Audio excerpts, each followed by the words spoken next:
Welcome to Blizzard Fire. We hope this video helps fire up your solution.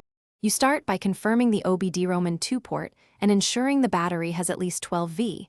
This prevents false errors. Once done, plug the scanner or adapter into the port, then power the car to the accessory position so modules wake up. Make sure your phone or tablet has the manufacturer app installed and enable Bluetooth or Wi-Fi pairing if needed.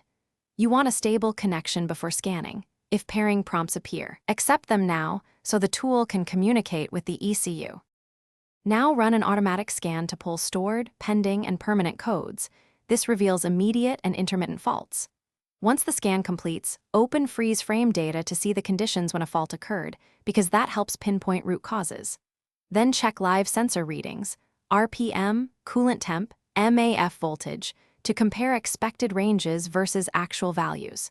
Use the code definition and severity to decide what to address first, if you need. Save reports or export files for a mechanic to review. After repairing the root cause, clear the fault codes with the tool, but don't assume the job is done yet. Perform a drive cycle under the same conditions that set the fault so the ECU can re-evaluate. Make sure monitored systems complete readiness checks. If all pass and the code stays cleared, you're finished.